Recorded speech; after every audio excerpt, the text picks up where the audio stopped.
What begins as a routine trip to a gun shop turns into the unmasking of a legend. Mocked as an old woman who could not possibly handle a precision rifle, Laura Burns silences the room with 11 seconds of flawless instinct and a past no one is prepared to face. This story grips like a cinematic slow burn, revealing that the quietest person in the room may be the deadliest and the most unforgettable. In a canvas jacket, the gray-haired woman handles the rifle with practiced ease.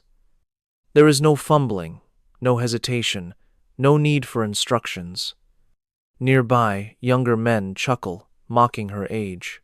They recommend a smaller, safer firearm, something more suited for a grandmother. She pays them no mind. Her movements are sharp and precise. She checks the chamber, clears the action, and tests the trigger. In just 11 seconds, she strips and rebuilds a rifle that would baffle most people. The clerk's grin vanishes. One of the men falls silent. His gaze is now fixed on her hands, noting the old scars and the way her fingers moved with undeniable certainty. "How did you know the barrel's twist rate?" he asks. She remains silent. Suddenly, a door swings open from the back office. The owner steps out, his eyes lock on her, and he stops cold. "Byrne, is that you?" Complete silence fills the shop. Just who is this woman? Let us know where you are watching from in the comments. If you love tales of unsung heroes with incredible skills, please subscribe. Your support helps our channel immensely. The owner's recognition is about to unravel a long-hidden secret, revealing a past she left behind in the shadows. The sun rises at 05:30 across the Montana plains. Faint morning light seeps through the curtains, illuminating a room of perfect order. The bed is impeccably made, its hospital corners sharp and exact. Beside it, a woman with braided gray hair quietly counts to herself. 1, 2, 3. She lowers into a push-up, her back rigid, elbows tucked in close. Her form is flawless, with no shortcuts taken. At 68, Laura Byrne completes 100 repetitions without a single pause or tremor, her rhythm perfectly disciplined. Her kitchen carries only the scent of black coffee. There is no sound of cooking or music, only the soft click of a mug set 2 inches from the edge of the sink. She sips her coffee while standing, her gaze locked on a closet in the next room. An olive-drab, military-issue footlocker rests in the corner. A combination lock secures the hasp, its numbers polished smooth by years of her thumb brushing over them. For 7 years, her hand has reached for that lock each morning, only to retreat every time. On her wrist, a frayed green paracord bracelet shows its age. As her coffee cools, she traces its familiar knots, an unconscious, practiced motion. There ought to be a matching one. Once upon a time, there was. With a clenched jaw, she finishes her coffee in 3 quick gulps. Outside, she gauges the weather from the sky, ignoring the phone on her counter. She notes the cirrus clouds drifting eastward, predicting an afternoon wind shift. This skill was learned where forecasts were a luxury and survival depended on reading the signs. That knowledge, like so much from her former life, remained. Her truck's engine turns over instantly, shaking in the cold air. She mentally counts her 43 steps to the driver's side, a daily ritual. Estimating distance, navigating by instinct, knowing your exits. The old training is a shadow that never fades. For 40 years, the Ridgeline Diner has been a fixture on Main Street, its name the only thing that has changed. Laura reverses into her usual parking space, ensuring a clear path to the road, a habit born from old rules. Inside, she claims the corner booth, which gives her a full view of the entrance. Ruby delivers her coffee automatically. "A little early, aren't you?" "Same time as always," Laura replies. Ruby grins, accustomed to the brief answers and her friend's divided focus. Laura is scanning the doorway, the window reflections, and the other patrons. A car backfires 3 blocks over, the sharp noise tearing through the peaceful morning. Laura's hand remains steady, her coffee undisturbed, but her eyes widen. Her other hand disappears beneath the table for 3 seconds, then reappears to hold her mug. Ruby looks away, a familiar act she has repeated for 7 years. Her breakfast is served just as she likes it. Lorai eats with purpose, her movements economical and precise. A customer at the counter watches her briefly, intrigued by the silent woman who always seems distant. He returns to his meal. In a small town, people with pasts are common. Questions are not. It is an unspoken agreement. By noon, Lorai's truck rumbles east on Highway 89. She needs to buy a rifle. The barrel of her own firearm is worn beyond use, its rifling eroded by thousands of practice rounds. This was how she kept her abilities, sharp skills most seniors never had. The only gun shop for 90 miles is Black Ridge Firearms, a place she has avoided for months.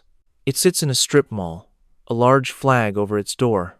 She can see the afternoon patrons through the window, almost all of them younger men. She sees men in tactical gear, sporting popular brand hats from companies she lost faith in 20 years ago. For 2 full minutes, she sits with her hand on the door, regulating her breathing. It is a simple purchase, nothing more. A bell jingles as she steps inside at 15:47 hours. 3 men by the scopes turn their heads. She wears a simple jacket, jeans, and boots, showing no signs of belonging to the culture of the store. One man in his mid-20s, carrying a pricey rifle case, nudges his companion with a smirk. His friend glances her way, snickers, and returns his attention to the scopes. Lorai approaches the counter. A young employee named Jay is organizing ammo boxes. He offers a practiced automatic smile. "Can I help you with something, ma'am?" "I need to see the Remington 700 PCR in 308. Jay's smile falters for a moment. "That is a very advanced precision rifle. Are you certain you would not prefer something simpler?" "I want the Remington 700 PCR, she repeats. From across the store, one of the men calls out, "She probably wants it for hunting." His friends chuckle. A muscle twitches in Lorai's jaw, but she does not look at them. Jay looks uneasy. "We offer some excellent choices for casual use," Jay suggests. "They have less kick and are simpler to handle. Perhaps it is for your grandson?" "I do not have a grandson." "Ah. Well, I will go get the rifle." He vanishes into a back room. The 3 men draw nearer, gathering by the knife case, openly staring now. Tyler, the one with the case, observes her closely. Her stance is unusual, her balance, her awareness of the room. He recognizes it from soldiers returning from overseas. But this woman looks to be almost 70. It does not add up. Jay comes back, holding the rifle, a matte black tool designed for distance. He places it on the counter delicately, as if she were a child. Lorai lifts it. Her hands operate on instinct. She inspects the chamber, clears the weapon, checks the trigger, and examines the scope mounts. Her fingers move with a familiarity that surpasses Jay's. There is no fumbling, no second-guessing, no manual needed. The shop falls silent. Her fingers brush against a small maker's mark on the receiver. It is an engraving that is nearly invisible. LB97, her own initials. That was the year she advised on the prototype. Her breath hitches, becoming shallow, the same way it does when a face in a crowd reminds her of a fallen comrade. Tyler steps closer, his gaze fixed on her hands. He is truly seeing them now. He notes their institutional efficiency, a pale scar on her right hand, and the specific callus on her left index finger that comes from only one thing. The barrel twist rate, Lorai murmurs. Still 1 in 10? Jay is speechless. "Yeah? How did you know?" "And the feed ramp is altered." "That is not standard factory work." "That is not on the spec sheet," Jay says. "How could you know?" Lorai offers no reply. She reassembles the weapon in a flawless 11 seconds. Her motions are spare and perfect. She places it back on the counter and meets Jay's gaze with eyes that hold a history he could never comprehend. Behind her, a new voice chimes in, laced with ridicule. I bet she thinks MOA is a type of tea. The laughter grows, more confident now. The speaker, Derek, is a wealthy man whose new hobby has made him feel powerful. He has never faced true danger, and it is obvious. Tyler was already scrolling on his phone, his face changing with what he found. He followed old leads into hidden forums, places most people never find. Legends circulated about off-the-books operators, untraceable people from a time before official records.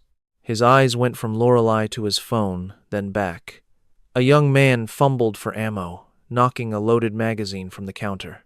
It fell. Lorelei reacted with fluid purpose, not haste. She caught it on the first bounce, expertly cleared it, and placed it back, resuming her stance. The entire action took 1.8 seconds. It was a reaction born from countless hours of practice, an instinct embedded deep in her muscles. For a few seconds, the store was completely still. Then Derek's loud voice shattered the silence for the gathered customers. "Impressive moves, old lady. Do you pull that stunt at the bingo hall?" The following laughter was strained and hesitant. Tyler did not join in. He was focused on his screen, connecting the dots. His friend Brock whispered, "Man, what is it?" Tyler's reply was hushed and intense. They used to talk about the first women operators, way before the government ever acknowledged them. That sounds like a crazy conspiracy tale. Maybe. Tyler studied Lorelei's hands, noticing the old scars and tough skin. He saw how she stood, completely aware of everyone in the shop without seeming to look. "Just see for yourself." Brock glanced over, and his mocking smile vanished. Lorelei looked directly at Jay. "I will buy it. Fantastic. I will just begin the forms." Jay awkwardly handled the papers, shaken by what he just saw. The reality clashed with his first impression. "Could I please see your identification and permit?" She produced the documents from her coat. All of it was perfectly legal and up to date. Derek stepped forward, feeling confident with the small audience. He felt secure, poking fun at an old woman in this setting. "Ma'am, I mean this politely, but perhaps gardening is more your speed. This kind of hardware is for people with real experience." Just then, the door to the back room opened. A man in his mid-50s appeared, holding a clipboard and inventory lists. This was Garrett Vance, who had owned Black Ridge Firearms for 12 years. A former Marine Scout sniper tattoo showed on his arm. His posture remained military, despite being a civilian for 20 years. He was speaking while still looking at his papers. "Jay, call the supplier on those EOTech sites. They are not in the computer, and 3 people are waiting." Then he looked up and saw Lorelei at his counter. The clipboard fell from his grasp. Documents went everywhere. All the blood left his face before a deep blush replaced it. His whole body changed, from relaxed to almost rigid. He breathed out a single, quiet word: "Burn." Lorelei faced him.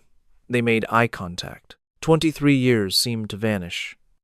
Garrett was back on the range at Fort Bragg, recalling an instructor who outperformed Marines who were twice as young.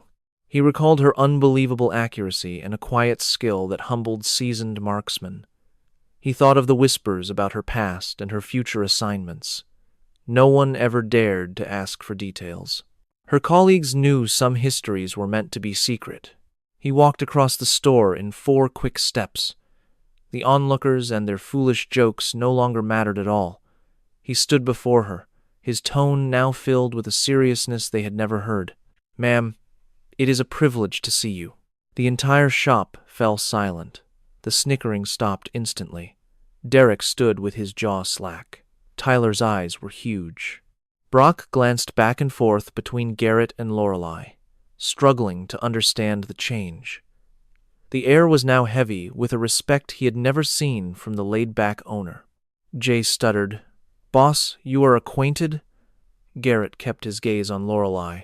"How many years has it been?" 23 years. We met at the sniper event at Bragg."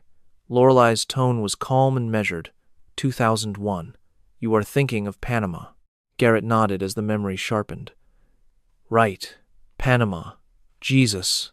He then addressed everyone, his voice becoming stern. "Listen up, all of you." He pointed at Lorelei. This lady was in combat situations before many of you could walk. Chief Petty Officer Lorelei Byrne, retired, Navy Special Warfare Development Group. Tyler's hands trembled as he read the words from his phone, his voice unsteady. Lorelei Byrne. Secret missions from 1979 to 2001. She taught Marine Scout snipers. She oversaw tests for the M24 rifle.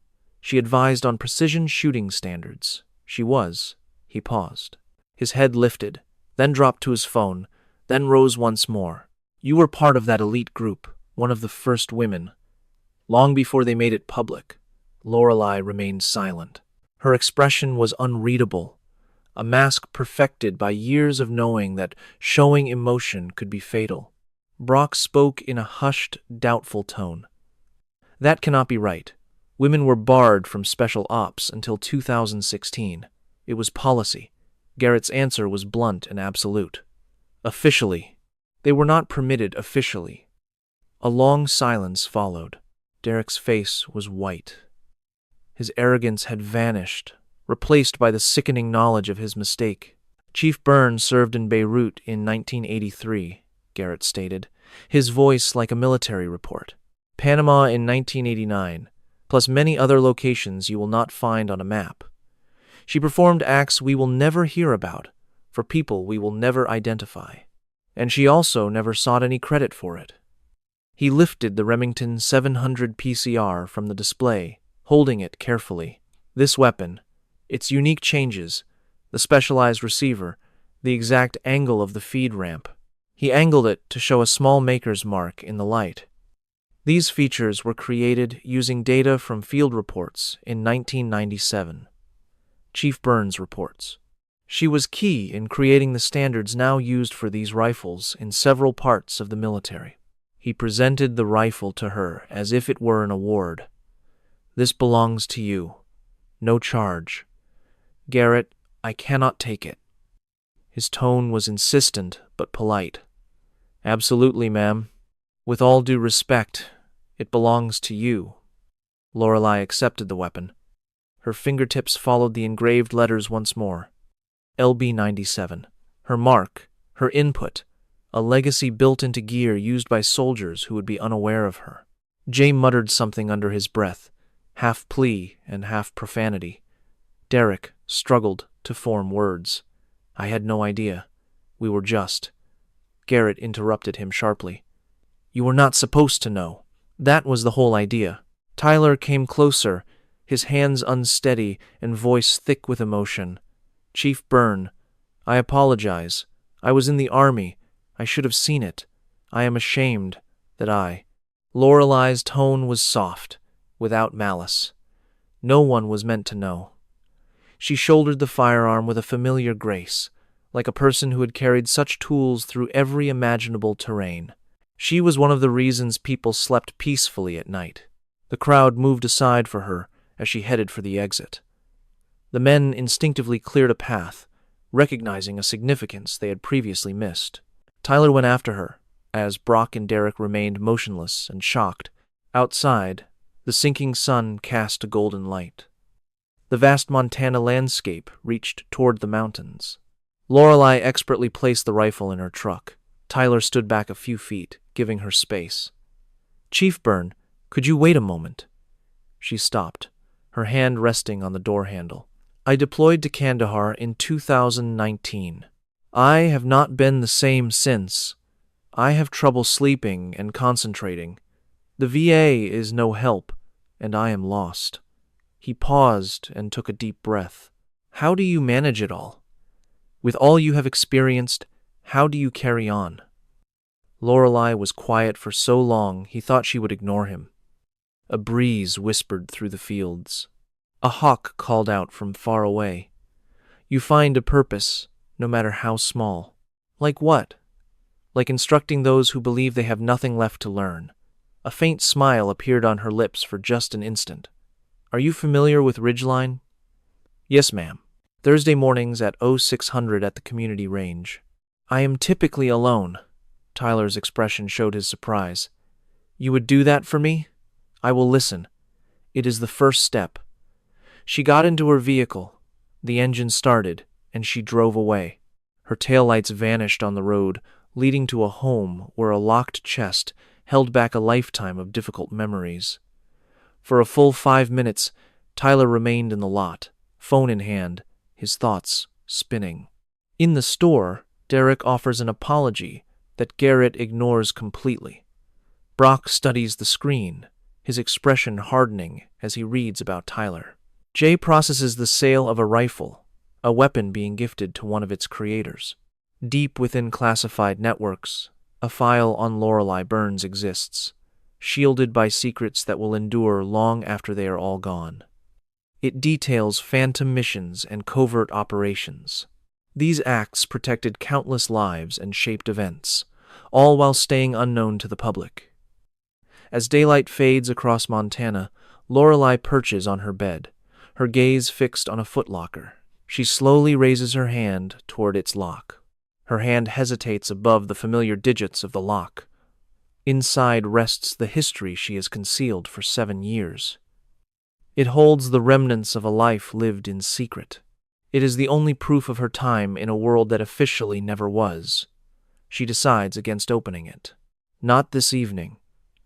Yet, for the first time in a long while, she feels the urge to do it soon, perhaps on Thursday after her range time with Tyler. The idea of teaching, of sharing her skills instead of hiding them, makes her hand drop. She lays back on the mattress in her clothes, her eyes on the ceiling. In her mind, she sees the smiling faces of the young. Not all of them made it back. The bracelet she wears once had a twin, completing a set of 2. Its other half is in that locker, attached to the dog tag of a friend lost in a forgotten place.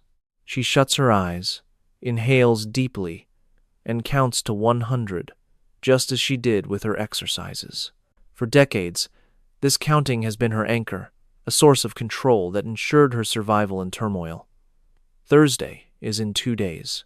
At 0600, she will be at the range arranging targets at 300 yards and reading the wind, readying drills she has not used for years. She expects Tyler, and probably Brock. Others might show up too. News travels quickly among veterans. The word is out that Chief Byrne is back, that she is at Ridgeline. The same Chief Byrne who was a myth, mistaken for a quiet retiree, but who was exactly what the rumors claimed. Her home grows dark and still. The wind whispers in the pine trees outside. A Montana night is chilly, even in the summer. Lorelei Byrne is wide awake, her mind on the rifle. She thinks of the engraving she rightfully earned. Her long period of quiet could be over. It is not for fame, something she never desired. It is because certain skills must be passed down. Some wisdom is vital. Certain lessons come only from those who survived, where errors were fatal and victory was anonymity. Thursday at 0600, she will be at Ridgeline Community Range. She will be there. After 7 years, she will finally have company. If you know a person with that kind of unspoken power, who never sought thanks for their hidden past but earned your respect, please pass this along. And if narratives like this resonate with you, if you want to honor the silent heroes, think about subscribing. There are many more tales to share, more people to hear from, and more quiet professionals whose stories deserve to be told. Thursday dawns beneath a dark gray sky, with rain-filled clouds that will hold for another 6 hours. Lorelei is at the Ridgeline Range at 0557, 3 minutes ahead of schedule. She arranges targets at 300 yards, her motions automatic and perfected. She staples the target, inspects the stand, and sets the height with exact precision. The breeze blows from the northwest around 8 miles per hour. She feels it without needing any tools. She senses the air pressure just like most people read the morning news. At 0603, the crunch of gravel signals an arrival. Tyler's truck crests the hill, kicking up dust. He pulls up beside her truck and exits with caution, holding his rifle case carefully. His actions are hesitant and unsure. All the self-assurance from the shop is gone, replaced now by a nervous respect. He says, "Chief, I was not certain you would actually be here." Without looking away from the target, Lorelei replies, "I always mean what I say." Tyler walks over and places his case on the bench. His fingers tremble a little as he opens it, revealing a basic AR-15 rifle. It is an ordinary weapon, the type many veterans own but few have truly mastered. Lorelei asks, "Where is it zeroed?" Tyler seems surprised. 200 yards, I believe. Her response is sharp. You believe? He explains. I said it last year and have not confirmed it. Lorelei stands up straight, finally looking right at him. Her face is unreadable, but her gaze shows clear disappointment in his skill level. You will zero it today, and every time you shoot. The weather changes, so your zero shifts. Assumptions lead to misses. Yes, ma'am, he says. A second truck appears. It is Brock's, newer and visibly upgraded. He parks and gets out, looking as if he is having second thoughts about coming. The case for his rifle is clearly very expensive. Lorelei observes his approach and asks, "Are you here to observe or to shoot?" "To shoot, if that is all right," he answers. She directs him, "Get on the line, 200 yards." Brock begins to set up his equipment with the careful precision of someone who has learned from videos. His rifle is a custom piece with top-tier components. It is the kind of gear that looks impressive, but requires true skill to use effectively. Lorelei inspects their equipment, her experienced eyes seeing every detail. Tyler's weapon is dirty, with carbon on the bolt that will cause problems. She notices Brock's scope is not properly mounted. The screws are loose. She decides to say nothing for now. She wants to watch them fire first. Tyler, your turn. 3 shots to the center. Do not rush. He gets into his stance, his breathing loud in the still air. His form is incorrect, with a stiff posture and a high elbow. He is working against the rifle, not with it. The first shot echoes. Through her binoculars, Lorelei sees the hit is 5 inches low and 3 inches right. Correct your aim, she says. He shoots again, getting nearer but not hitting the middle. You are flinching. Let the rifle fire. His third shot lands 2 inches from the center, an improvement. It was not great, but it was progress. Brock is next. His posture is flawless, like he learned from a manual. His first shot hits the exact center. He smiles, looking to Lorelei for a compliment. She tells him, "The wind is still, and the target is not moving. These perfect conditions are not realistic." His smile disappears. Lorelei moves to her own weapon, the Remington 700 PCR from Garrett. She has already calibrated it and verified its performance. She is familiar with the rifle she helped create. She lies down in the prone position with a natural grace born from countless hours of practice. The wind is increasing to 12 miles per hour. We are now shooting at 400 yards. The targets have not been moved. They remain at 300. Tyler almost speaks up but stops himself. Brock is visibly puzzled. Lorelei shoots. The sound is crisper, more defined than theirs. Through his scope, Tyler sees the bullet strike a target he had not noticed. It was 100 yards beyond the others. A perfect hit. How did you know about that target? He asks. I placed it at 0545, she replies. Tyler looks at his watch. That was before we got here. Lorelei gets up, dusting off her pants. I am always first to arrive. For the next 90 minutes, she guides them through exercises that reveal all of their shortcomings. They practice shooting from unconventional stances and finding targets against the clock. They learn to calculate aim without using electronics. Her instruction is systematic and unforgiving. If Tyler's breath causes him to miss, she fixes it instantly. When Brock's finger hesitates on the trigger, she shows him the right way once. More trucks pull up around 7:30. They are veterans Tyler found online.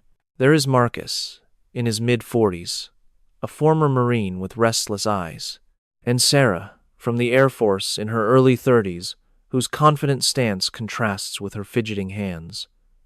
They introduce themselves with quiet deference and ask if they can participate. Lorelei watched them and gave a single, silent nod. Find Elaine. By 800 hours, the range felt entirely different. 5 shooters practiced their drills under Lorelei's direction. Her quiet voice held undeniable authority. This was a presence not learned in books or through drills. It was earned leading people where hesitation gets you killed. Suddenly, Marcus's rifle jammed, and his hands froze solid. The reaction was total. He was not in Montana anymore. He was somewhere dark, from long ago. His breathing grew rapid. Sweat formed on his brow despite the chill.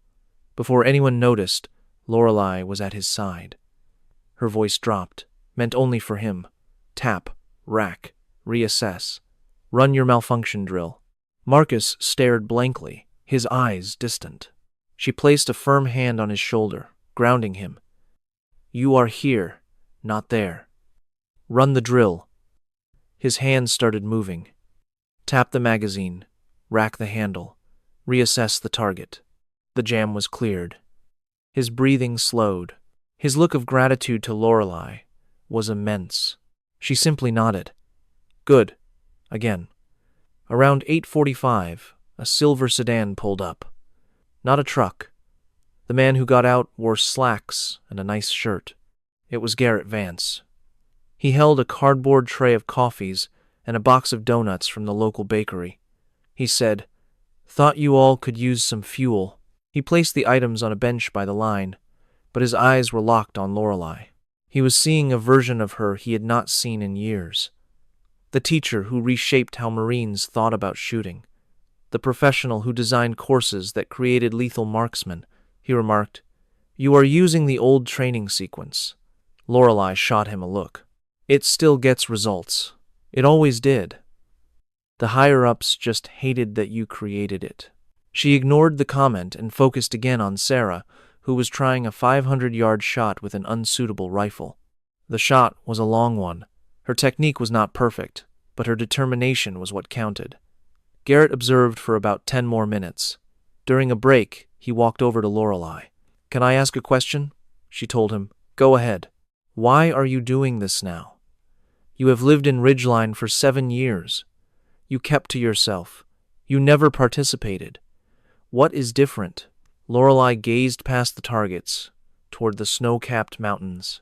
She watched her students, who were learning what proper training felt like.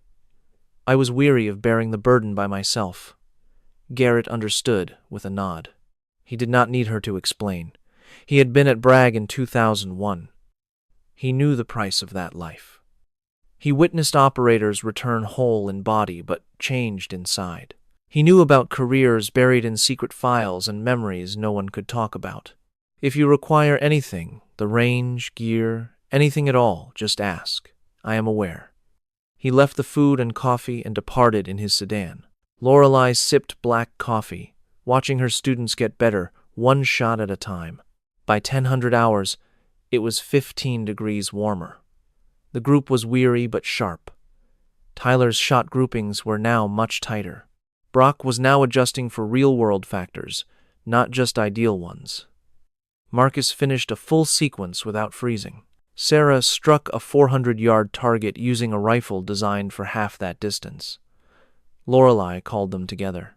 They gathered like students wanting approval from a master. "You are all making the same error. You are trying to hit the target.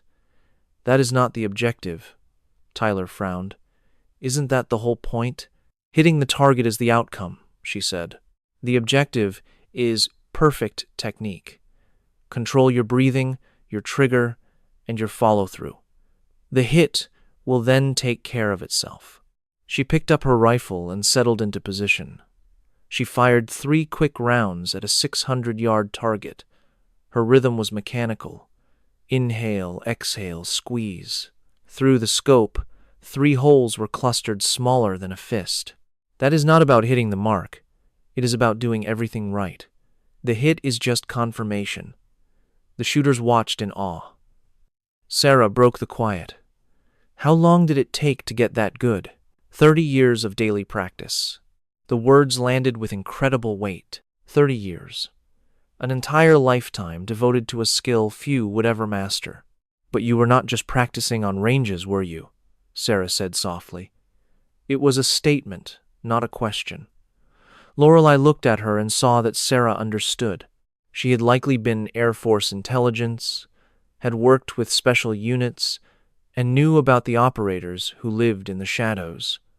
Lorelei said nothing, and her silence was an answer.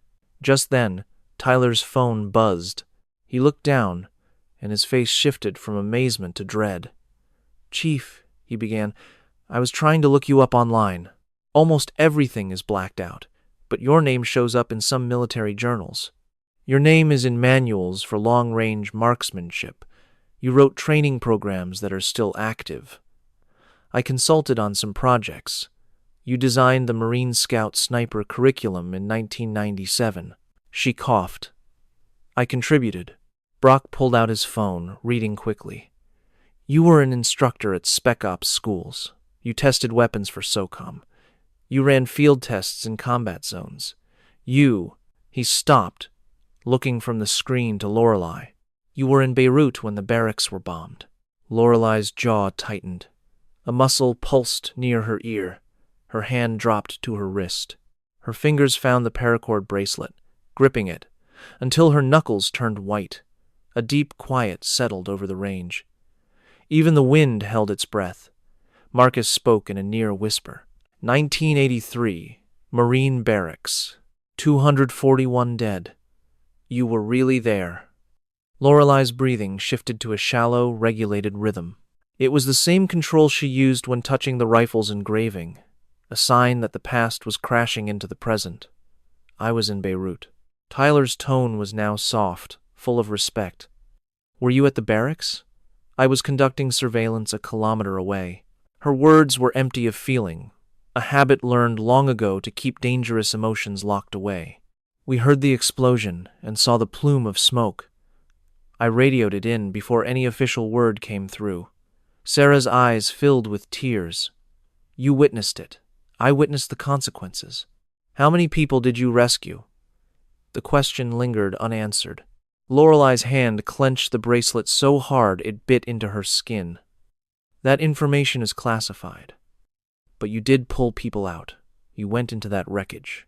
Lorelei turned to face the mountains, her voice barely audible. "Rescue missions in dangerous areas are secret. The people who were there do not talk about it. That is still true." Brock's voice was strained. "You rescued people. I performed my duties. Your duty was to watch.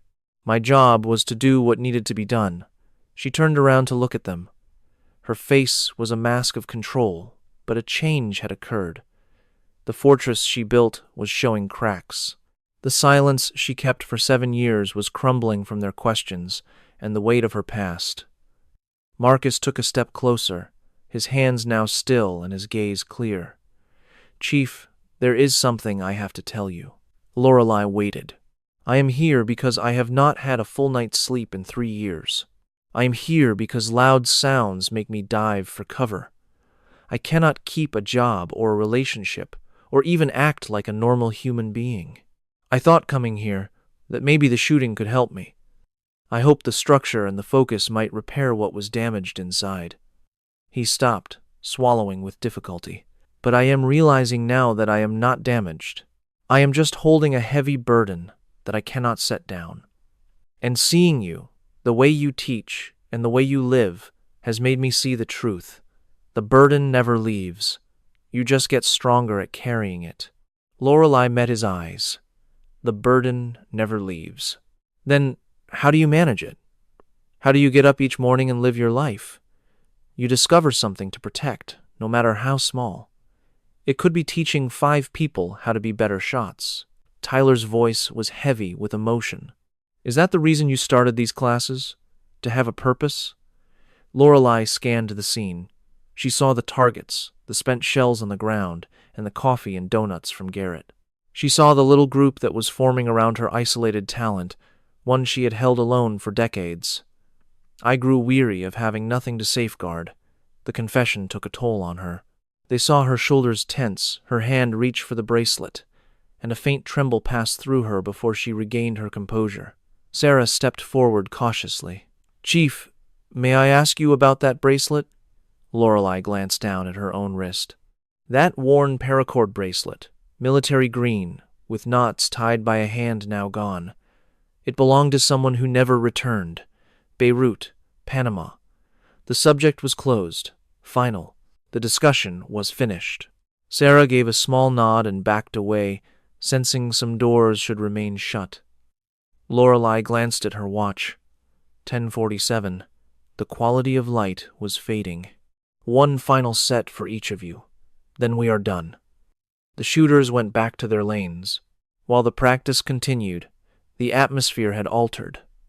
The group was no longer just an instructor and her students. It was something more. They saw her with a new respect, realizing the woman leading them was not merely skilled, she was a true legend. She was the type of soldier whispered about in hushed tones at base bars and training centers, the kind of person whose full story is forever classified, locked away for another 75 years. Tyler fired his last group of shots. All 5 rounds landed inside a 6-inch circle at 300 yards. It was not perfect, but it showed real improvement. Progress was measured in tiny increments. Better. Coming from Lorelei, that single word meant more than any long compliment. Tyler couldn't help but smile. By 11:15, the range was empty. Shell casings were gathered, targets collected, and all the gear was stowed. The shooters lingered by their cars, not wanting to go, feeling that something profound had occurred but not knowing how to say it. Lorelei placed her rifle case into her truck. Garrett's empty coffee cup was still on the bench. She picked it up to throw away and saw some writing on it. A name had been written at the bakery. It was not her name. It was a name she had not seen in 23 years. Her hand froze in place. The cup began to shake. Chief. Tyler had walked up behind her silently. It was the first time anyone had gotten near her without her knowing in as long as she could recall. The thought was deeply unsettling. "Are you all right?" She tossed the cup into the trash and turned around. "I am fine. You do not look fine. I said I am fine." The sharpness in her tone could have cut glass. Tyler took a step back, holding his hands up in a gesture of peace. Lorelei let out a long breath, forcing her shoulders to relax. "Sorry, just old habits. It is okay. I understand. You do not, but I appreciate you saying so." She got into her truck and turned on the engine. Tyler tapped on her window. She lowered it. "We'll be here next week, same time." Lorelei paused, looking from the range to the mountains, then to Tyler's eager face and the others waiting in their cars. "Thursday, 0600. Do not be late." She pulled away before he could answer. In her rearview mirror, she saw them clustered in the lot, talking and making plans, building a community. Her isolation was cracking. The burden she had carried by herself for so long was finally starting to be shared. The ranch house was just as she had left it. Her bed was made with perfect hospital corners. A kitchen knife was placed at a 90-degree angle to the cutting board. Her coffee cup sat precisely 2 inches from the sink, yet something was out of place. The rifle case was on her table, not secured in the closet. The footlocker in her bedroom seemed to pull her toward it with an invisible force. She stood before it for 5 whole minutes, her hand resting on the combination lock, feeling the numbers. She had never changed the code. She could never forget it.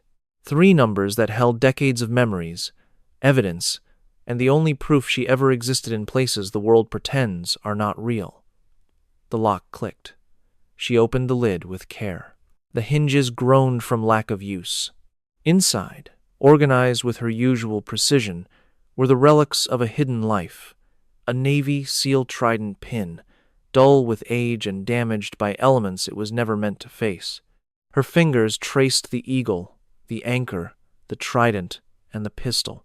It was a symbol of service that most people knew, but very few could ever truly comprehend. There were photographs, teams in desert gear, teams in jungle fatigues, teams in regular clothes, in front of buildings they officially never visited. Every single face was intentionally blurred. All identifying marks were removed. These were security rules that lasted long after service, after retirement, and even after death. A letter, handwritten on official Navy paper. The ink was faint, but the writing was still clear. You were the very best we had. The signature was unreadable, which was the point. Plausible deniability was important even when giving praise. Another paracord bracelet was there, a perfect match to the one on her wrist. This one looked newer, with less wear. It had belonged to someone who did not have enough time to fray its edges. A name tag was tied to it. It was white fabric with black letters, showing a name she had not said in 23 years. She picked up the bracelet and held it next to her own, making a pair. They were together for the first time since Panama, since the mission that was a tactical success but a devastating failure, since the rescue that brought home 12 lives but cost one. Her hand started to shake. The shaking moved up her arm, to her shoulder, until her whole body trembled. The iron control she had held for 7 years began to shatter. A noise escaped her, not a sob and not a gasp. It was a sound caught between grief, fury, and pure exhaustion. She sat down on the bed, clutching both bracelets, her eyes fixed on the name tag. The tears started to fall, first one, then another. She did not bother to wipe them away or to stop them. She simply sat in the afternoon sun, crying for the very first time since the funeral she was not allowed to attend, because officially there was no death, no operation, and no mission that needed one. Outside, the wind was rising.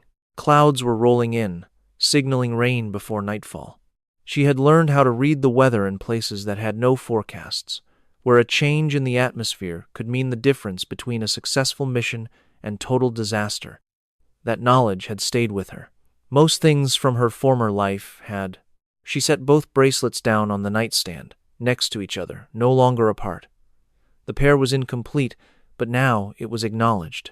She stood up, went to the kitchen, and brewed coffee she had no intention of drinking.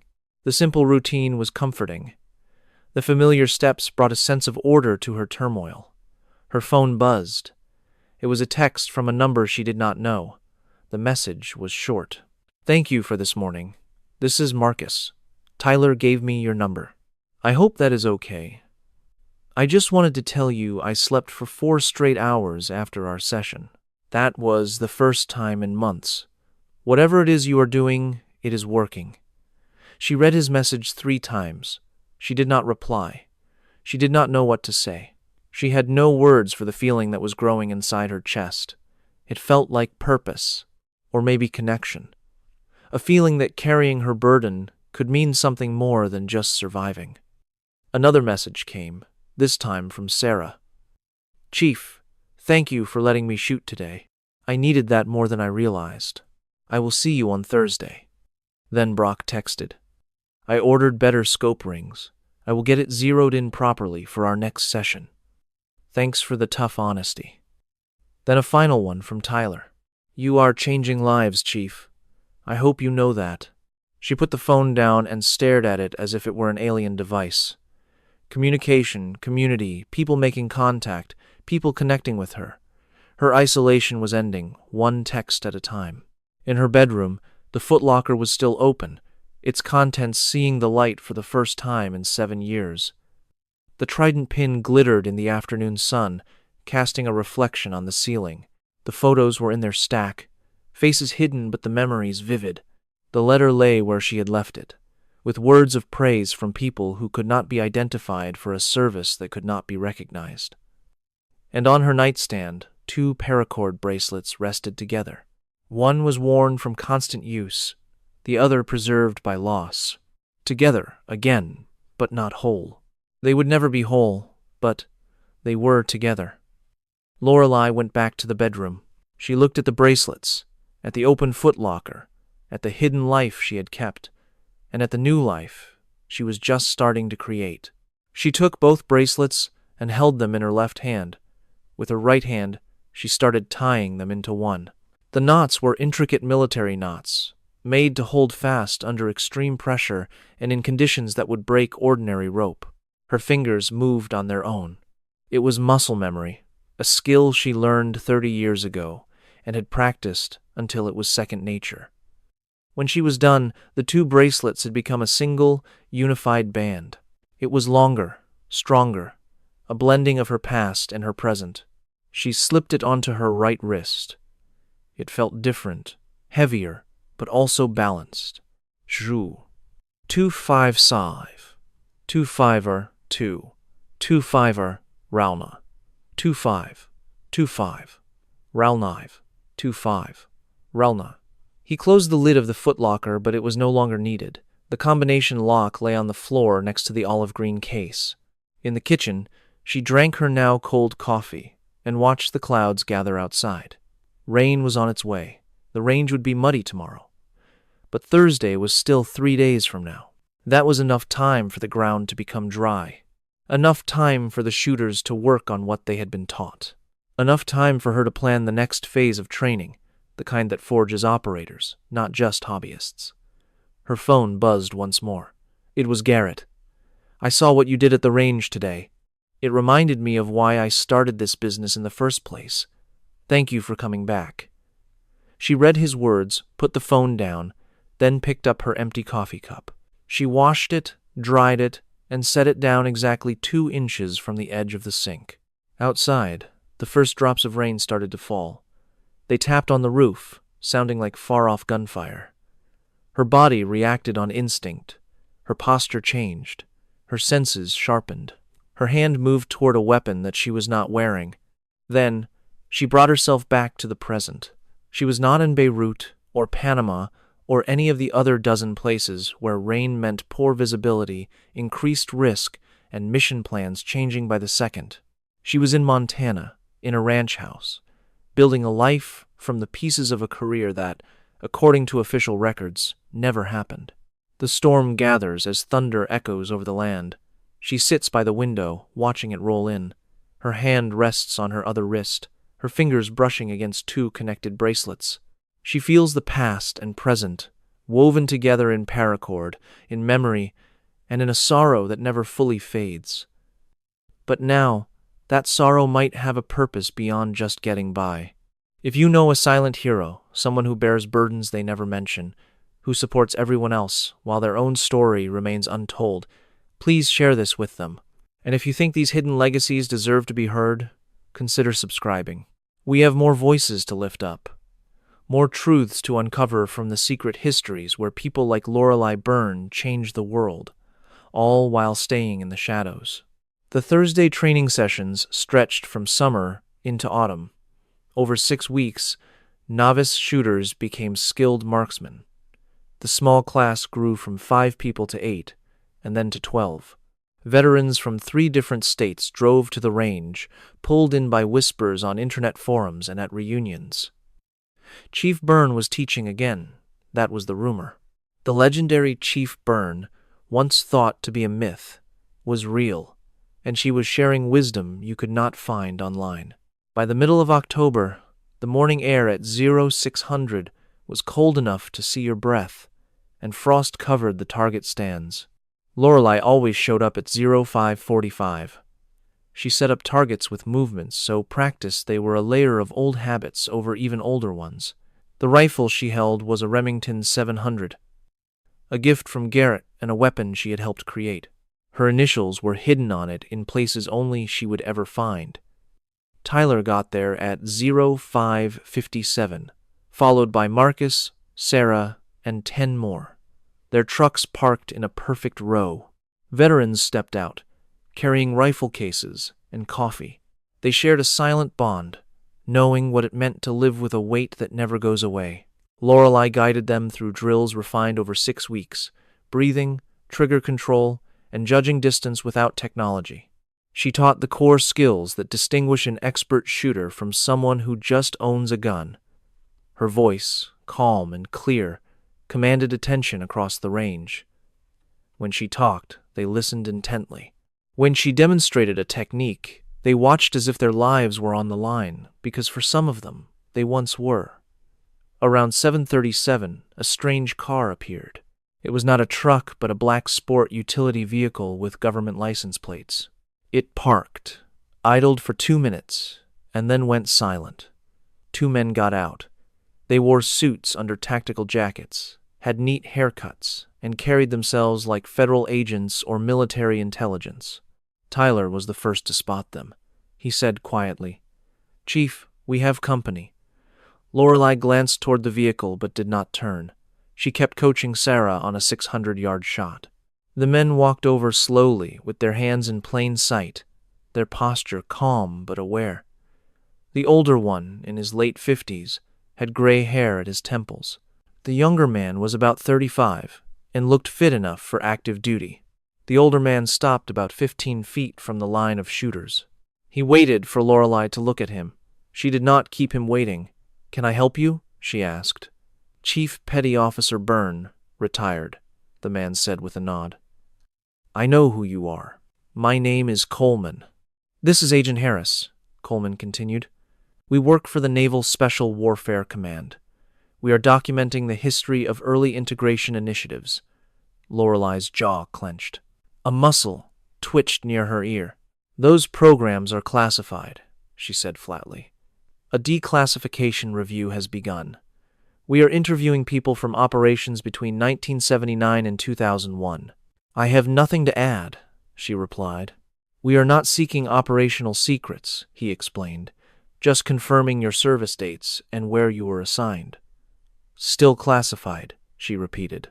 Coleman moved a step forward while Harris hung back, watching. The shooters had all lowered their rifles. Everyone was now focused on the conversation. "Chief Byrne, you have been out here for 6 weeks," Coleman said. "The news has traveled. People are talking about a female SEAL instructor up in Montana. This is a very small community. Information moves quickly."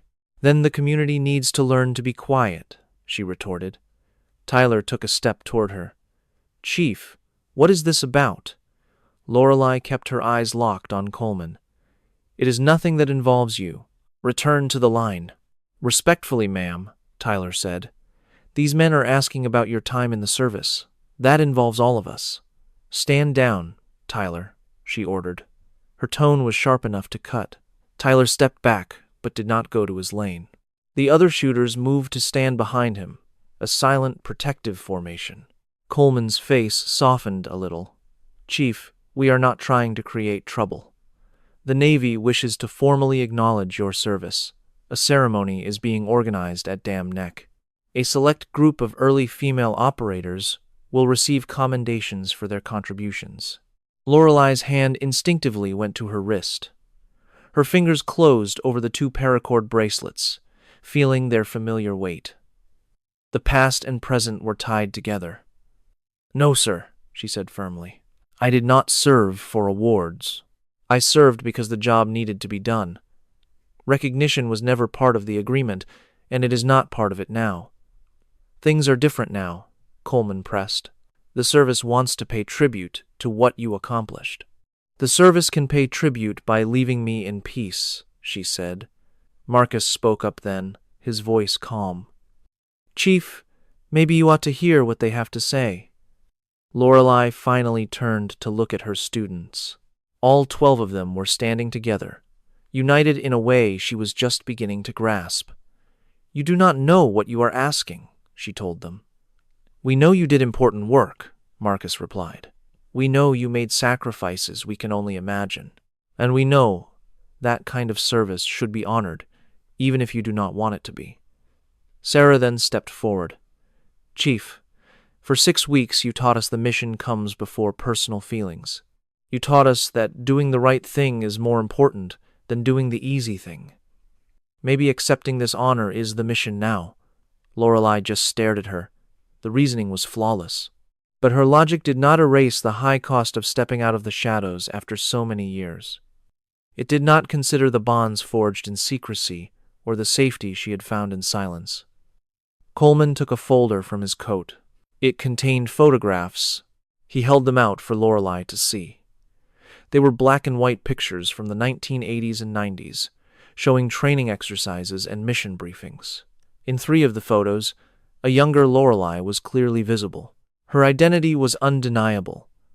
"These are being entered into the historical archives," Coleman stated. "Your service is becoming part of the public record. So the issue is not if people find out, he said. The issue is whether you tell your own story or you let someone else tell it for you. Lorelei's breathing became shallow and controlled, a sign she was fighting to keep her emotions in check. Who else is in those pictures? She asked. Personnel whose families approved a limited release, and personnel who are deceased and have no family left to consult. The second bracelet. The name tag in her old footlocker. The person who never came back from Panama. His name would now be known. His sacrifice would be honored. And Lorelei had to decide if sharing that public honor was worth the private pain of remembering. Tyler came to stand right beside her. Chief, he said, no matter what you choose, we are right here with you. Marcus moved to her other side. You taught us how to face tough situations. We will face this one with you. One by one, the other shooters formed a loose ring around Lorelei. They were not trapping her. They were supporting her. They were showing her she was not alone anymore. The community she had built was real.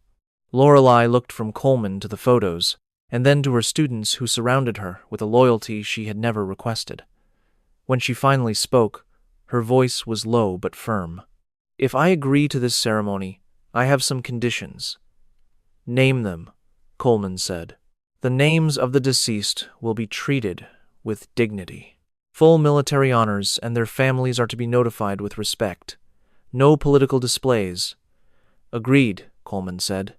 And my team is coming with me. She gestured toward the 12 shooters. Coleman looked at the veterans, who had rallied around a woman they barely knew, but would clearly follow anywhere. That can be arranged, he said. Lorelei gave a single, sharp nod. Then, I will think about it. We need your decision by Friday, Coleman told her. You will have it. He offered her a business card. Here is my contact information. And Chief, for what it is worth, thank you. For your service back then, and for training these men and women now. It all matters.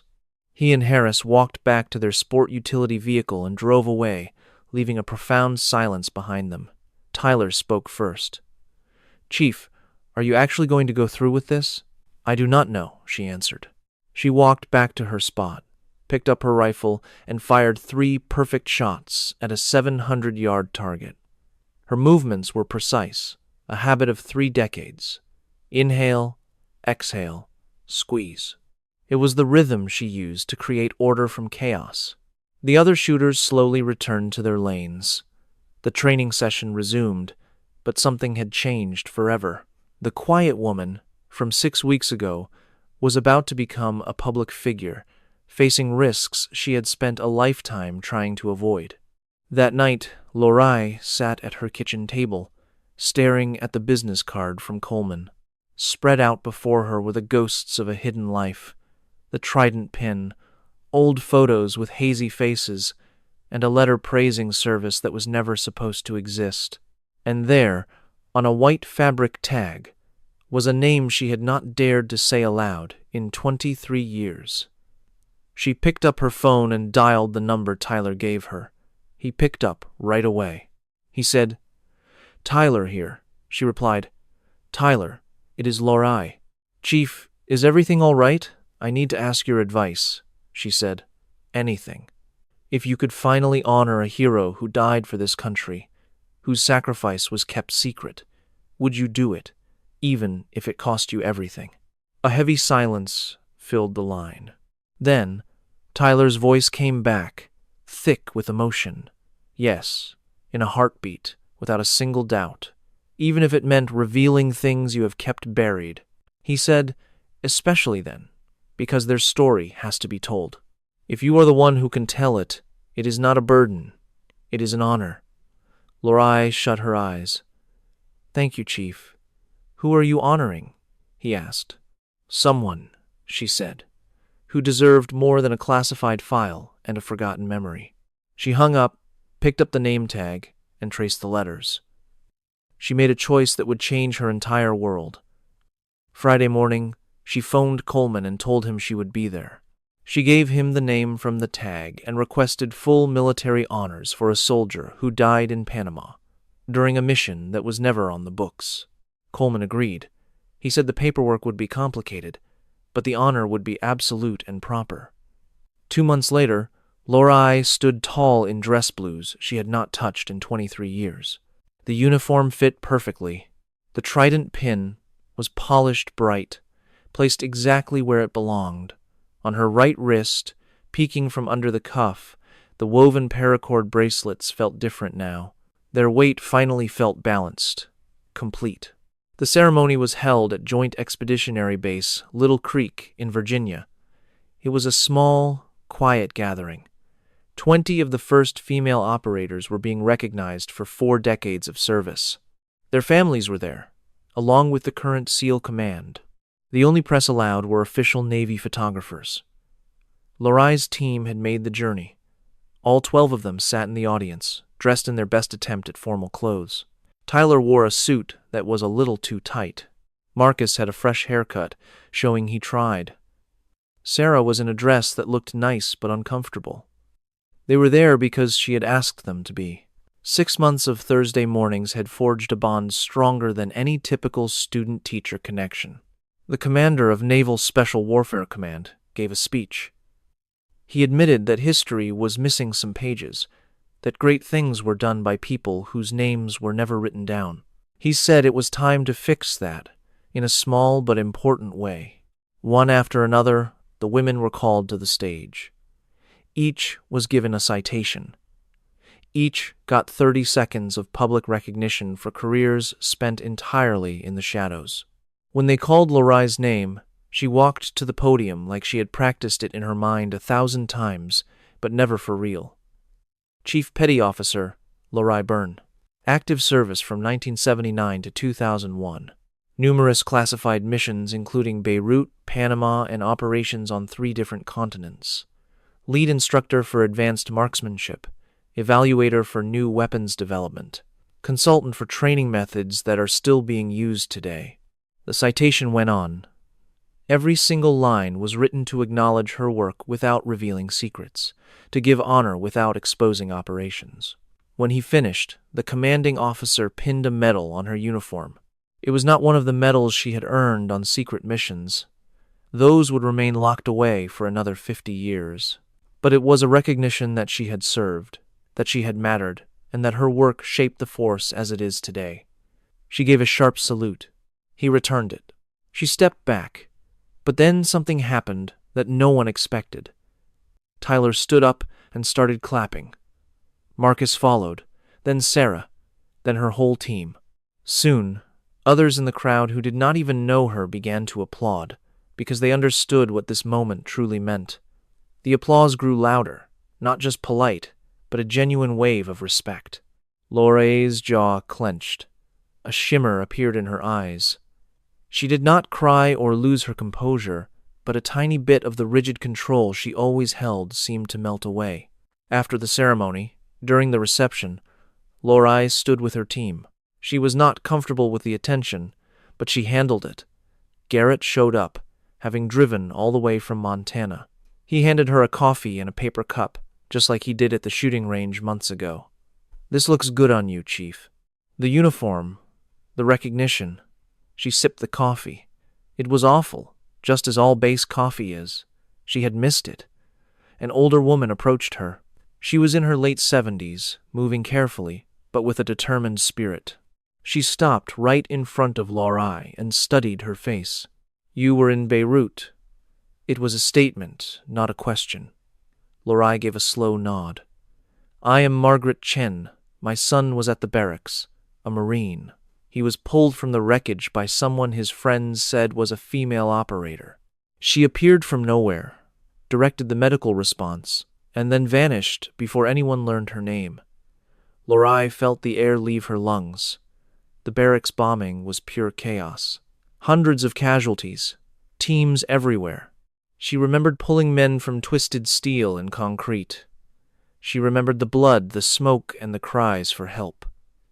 She remembered working until her hands were raw and her uniform was ruined. "I am not sure if that was me." Margaret's eyes were teary, but her voice was strong. "My son is alive because someone knew exactly what to do, because someone was calm when the world was ending. He is alive today. He has 3 kids and works as a paramedic. And for 40 years, he has wondered who saved his life so he could say thank you. She held out a photograph of a young Marine in his dress blues. Then she showed another of the same man, older, with his family smiling and full of life. Laura I took the photo. She stared at the face but did not remember him. She could not possibly recall one face from that day. But she remembered the job. She remembered the mission. She remembered doing everything she could to pull people from what should have been their grave. I am glad he made it home. Margaret gently took Lorai's hand. Thank you. For him. For all of them. For doing what you did when no one could see you, and no one would ever know. Those words shattered something inside her. The final wall she had built around her heart came down. Lorai's eyes filled with tears. A single tear traced a path down her cheek. She did not wipe it away. Tyler appeared by her side. Chief, there is someone else here for you. He nodded toward a man in his 60s wearing a naval officer's uniform. His face was familiar, but older. It took Lorelei 3 seconds. Then the memory hit her like a physical blow. The man walked forward and held out his hand. Chief Byrne. It has been a very long time. Commander Parsons. He was a captain now, retired. He smiled. I was at Bragg in 2001. You taught the advanced course. You changed how I thought about marksmanship. I remember, she said. He went on. I ended up running training for 3 different SEAL teams. I used your methods and trained hundreds of operators. Every single one of them was a better shooter because of what you taught me. He paused, looking her directly in the eye. You saved lives, Chief. Not just in Beirut or Panama, but with every operator who came home safely because you made them better, sharper, and calmer under fire. That is your legacy, whether you accept it or not. Lorai could not find her voice. All the emotion was right at the surface. She just nodded. Parsons gave her a salute. She returned it. He walked away, leaving her standing with her team, surrounded by people whose lives she had touched in ways she was only just beginning to grasp. The reception lasted another hour. Lorraine talked with the other women being honored and their families. She accepted thanks from people whose loved ones were alive because of her. The immense weight she had carried on her chest for decades finally started to shift. It was not gone, but it was being shared. On the flight back to Montana, Tyler sat next to her. She was quiet, just watching the clouds below. Are you okay, Chief? He asked. I do not know yet. That was a lot to take in. She nodded. Do you have any regrets about going? He asked. No. I thought I might, but no.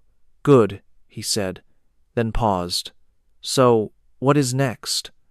Same as always, Thursday mornings, 6 a.m., training. So, nothing changes? She asked. Everything changes, she replied, but the work goes on. The plane touched down in Montana, close to midnight. Lorai drove home in the darkness, her headlights carving a path through the mountain roads. The ranch house looked exactly the same, but when she walked inside, the feeling was different. The old footlocker was open in her bedroom. Its contents were no longer hidden away. The trident pin now rested on the fireplace mantel, next to old team photos and new ones of her shooters at the range. Her past was finally sitting beside her present. She changed out of the dress blues. For decades, her service was a secret, her sacrifices buried in classified files. This is the story of a hero who was invisible for years, and how sharing the weight she carried alone gave her a new purpose. If you believe that good people deserve recognition, please share this story. She hung her dress uniform in the closet, not to be forgotten, but to be ready. The intertwined paracord bracelets were removed from her wrist and set by the name tag. Tonight they would rest. She made coffee and stood by the kitchen window, watching the stars over the dark mountains. Her phone lit up. A message from Marcus said being there meant everything. Sarah called her a hero. Tyler wrote he was proud to learn from her. She read their words, unable to reply, feeling a wave of gratitude and release. It was the feeling that a burden shared publicly was far lighter than one held in secret. Thursday arrived, cold and brilliant. Lorelei was at the range by 5:45 in the morning, placing targets with an expert's touch. The work was a comforting ritual. She taught the same drills she had for months, but something felt different. The load on her soul felt lighter, now spread among many instead of resting on her alone. Trucks rolled in at 5:57. Tyler, Marcus, Sarah, and 10 other regulars. But today was different. 4 new trucks appeared, carrying 8 new people. They were veterans who had heard about the ceremony and driven all the way to Montana to find her. They approached her with a quiet respect. One of them, a woman in her 40s with the unmistakable bearing of an Air Force officer, spoke first. "Chief Byrne, I am retired, Captain Rodriguez. I flew missions using targeting protocols that you helped design. I would be honored to learn from you." Lorelei looked over the larger group. There were now 20 shooters, more than she had planned for, but it was exactly what these Thursday mornings had become about. Building a community with a shared mission. "Get your rifles set up on the line," she instructed. "We start in 5 minutes." The session went on until noon, longer than normal to accommodate the new students. Lorelei moved between them with patient skill, adjusting a stance or correcting breathing with the same focus for everyone. A newcomer received the same attention as a 6-month veteran. During a pause, Garrett arrived with extra coffee and sandwiches for the expanded group.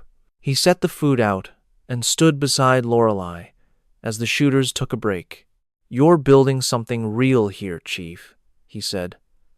"This is more than just teaching people to shoot. You are creating a community, passing on your wisdom, and giving these people a mission again." He gestured toward the group. "Look at them. They are not just learning marksmanship. They are learning from someone who is everything they hope to be. Capable, disciplined, and unbreakable." "That means more than you will ever know," Garrett added. Lorelei watched her students.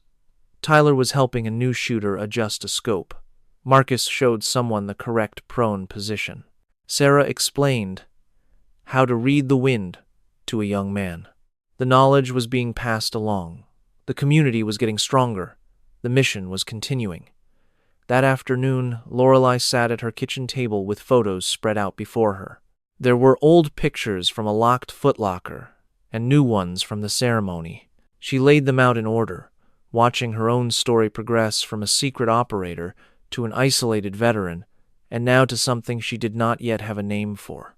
She picked up 2 specific photographs, holding them next to each other. The image on the left was her team from 1997, their faces blurred in desert uniforms, radiating a youthful confidence between missions that secretly altered history. The image on the right showed that morning's group. 20 shooters, smiling and visible in the Montana light, building a new community. Her past and present were no longer separate. They were finally connected through the choice to teach and be seen. She placed both photos on the mantel, side by side, giving them equal importance. Then she set her trident pin between them. It was the symbol of the service that had defined her life, and the sacrifices that had made her who she was. The joined paracord bracelets went back on her wrist, and their doubled weight felt right. She touched them absently while making dinner and cleaning a rifle. As evening settled over Montana, she sat with her coffee and looked at the mantel. She looked at the proof of a life that was no longer in hiding. Her phone buzzed. It was a message from a number she did not know. "Chief Byrne, this is Commander Walsh, Naval Special Warfare Command. We would like to discuss you consulting on updated training protocols." The final word was, "Interested?" She read the text again, thinking about what it meant. Consulting would make her visible. It would mean rejoining the world she left 23 years ago. It meant stepping completely out of the shadows. She typed her answer, "Send details. I will review and respond." The work goes on. The mission changes, but the core values stay the same: competence, discipline, and service. She walked to the mantel and touched the photos, tracing the faces in the old image and the new one. Her past and present were now connected by her decision to honor her story instead of hiding it. She understood now that some sacrifices demand to be acknowledged, even when the people who made them never asked for it. Outside, stars began to appear. They were the same stars that guided her on missions across 3 continents, the same patterns she navigated by when technology gave out. They were still there, constant and true. She returned to her chair and picked up the bracelets, holding them in her hands. One had been hers. The other belonged to a teammate who had not come home. Together, they stood for partnership, for loss, and for the hard truth that some missions cost more than others. But they also stood for survival and the choice to keep going. They were a promise to pass her knowledge forward so the next generation might carry the weight better. Thursday would come again. 6 in the morning at the Ridgeline Range. 20 shooters would be there, maybe more. The group was always growing, and Lorelei Byrne, who had been a ghost for decades, was finally being seen in a way that mattered. Not for medals or fame, but because the mission required it. Because knowledge is useless if it is not shared. And because the shooters who came to her deserved to learn from someone who had done the work and survived to teach the lessons. She set the bracelets down and looked at the photographs one final time. A small, genuine smile touched her lips. It still felt new, but it was real. The weight was not gone, but it was now distributed across many shoulders. That made all the difference. The house grew quiet for the night. Tomorrow, she would wake at 5:30, make her bed with perfect corners, and do 100 push-ups. She would drink her coffee while looking at the pictures that were no longer locked away. The routine was the same, but the isolation was finally over. In 3 days, at a range in Montana, 20 veterans will gather to learn from a woman who is everything they aspire to be: competent, resilient, and unbreakable. Chief Petty Officer Lorelei Byrne retired and recognized. She is finally visible after a lifetime in the shadows, still teaching, still serving, and still carrying a weight that is more meaningful because it is shared. If this story moved you, if you know someone who served without recognition, share this story with them. Let them know that their sacrifice was not invisible, and that their service mattered more than any official record could show. And if you believe that these stories of quiet heroism need to be told, please consider subscribing. There are more voices waiting to be heard. There are more legacies that deserve to be honored. And there is more truth waiting to be revealed from the shadows.